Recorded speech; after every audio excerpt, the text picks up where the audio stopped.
Financial success and management are closer to behavioral science than it is to the hard sciences. It takes soft skills and usually a little luck, as opposed to the usual formulaic, rules-based, and physics-like methods that the experts teach. An example of that is the following comparison between two individuals from opposite spheres of life. Ronald Reed, a janitor who retired a millionaire, using little more than a high school diploma and some good old patience. Compared to the life of Richard Foscon, a well-connected, Harvard-educated, Merrill Lynch executive, and MBA, who went broke after retiring in his 40s, as he could not sustain the lavish lifestyle after the 2008 financial crash. In short, your attitude and behavior towards money are more important than the piece of paper you have, that you mention so proudly on your resume. That is the basic idea behind Morgan Housel's book, The Psychology of Money. Today, in this video, we will look at the 5 biggest takeaways from the book, The Psychology of Money, by Morgan Housel. Before we begin, make sure to like the video, that helps the channel a lot. Also, subscribe to the channel with the notifications turned on. If you further want to support this channel, check out some of the links I have put in the description for Pictory.ai, the AI tool that makes it possible to produce these videos, and also vidIQ, helping with full 360-degree channel analytics. Takeaway 1. Nobody is crazy. Our financial decisions, good, bad, or indifferent, are all justifiable, though not necessarily wise or effective when we take into account personal experiences, upbringing, values, incentive structures, information available to us at the time, and the narratives we believe in. A person's own life experience will always be more persuasive than what he hears from someone. Our parents' generation saw real poverty. No wonder their inhibition to investing and spending money is much more different than ours. We are born in luckier times. My point is, based on where a person is born, their socioeconomic status, their value system, their parents' value system, and all in between, determine the type of mental model a person develops, affecting their relationship with money. This explains why some financial decisions might sound crazy to one person and simultaneously be very rational to another person. Our parents, for example, still believe in saving money and putting it away in the bank, whereas all of us firmly believe that doing so is not the most effective idea. We can't call our parents crazy unless you want a flying chappal. Just kidding. We have to understand that their philosophy about money is shaped by the particular circumstances they grew up with. This is important, as this makes us more open and understanding towards others' viewpoints and also allows us to introspect into our own lives. Takeaway 2. Nothing is as good or bad as it appears on the surface. This is a major takeaway I got from the book. Nothing is as good or bad as it seems, because luck and risks are unavoidable and play a major role. If you need an example, just look at how different the lives went for the Ambani brothers. The global money game is huge, and remember, you are one of the billions of players playing the game.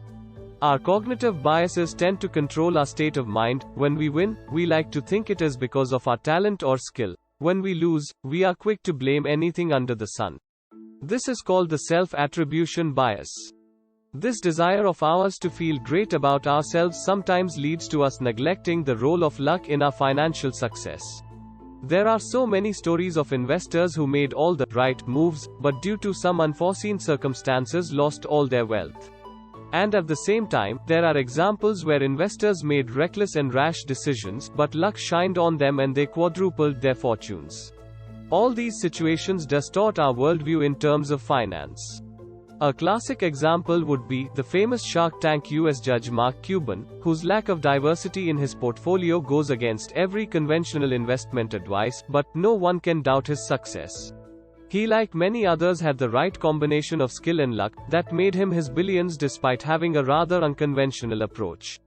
This could easily have not been the case. Had Mark's strategy failed, we would not be sitting here and discussing him. Many like him did fail and we don't even know their names.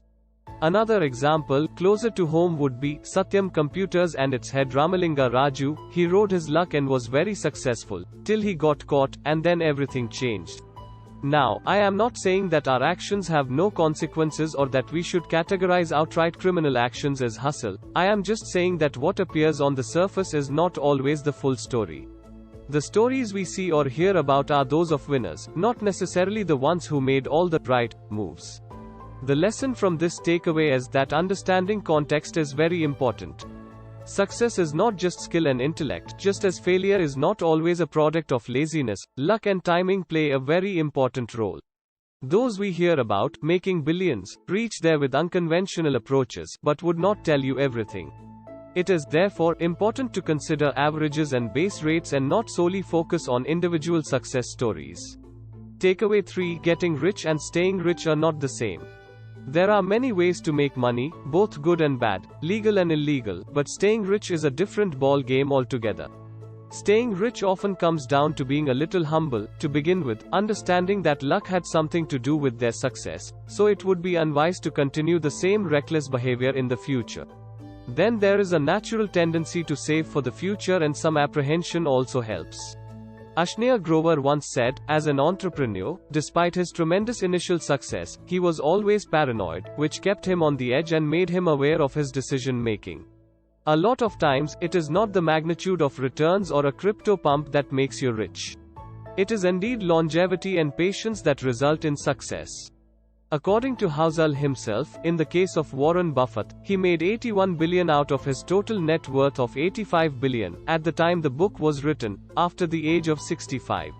A counter-example would be the case of Jesse Livermore, who made a whopping $100 million during the Great Depression, after shorting the market just before the Depression hit. What a trading day that would have been. He became one of the richest men in the world, and soon after he became extremely overconfident, proclaiming that he could do whatever he wanted cause he is so damn rich. He was wrong, like seriously wrong. He continued to be reckless, making larger and larger bets as time went along. Before he knew it, the losses started to rise, and he did not change his strategy and eventually had to declare bankruptcy in 1934. At that time, he had assets worth $84,000 and debt of $2.5 million. Holy shit. The takeaway is recognizing the importance of patience. Good things take time, but when they arrive, they stay longer. Don't be crazy concerned about short-term gains. Sometimes you have to lose the battle to win the war. Takeaway 4: Not chasing perfection all the time. It is always important to treat the finance world as a game of chess, not checkers. You should not create an ideal and then start chasing it all the time. Flexibility is the key to success in the finance game. There is a multitude of factors that can influence a stock position or a sector position for my mutual fund loving friends. No one can guarantee the movement of stocks in a particular direction, no matter who you are. On top of that, there is always a possibility of an outlier event, like the pandemic in 2020. Data analytics does help, and yes, you should use data to make an informed choice. But to put pressure on oneself and feel dejected at one loss is not the right move. Chasing improvement over time, and always having a margin for error is the best strategy. Always have your investments spread out, and use the power of hedging to your advantage. The second most important plan, after your main plan, is your backup plan. Be prepared for any situation, financially as well as mentally. Be flexible and mobile, use hedging and diversify. Takeaway 5: The most powerful economic tool is human psychology. It is not spreadsheets or graphs that ultimately determine the movement of the stock market, both up and down. It is the human sentiment that is the driving force behind market changes.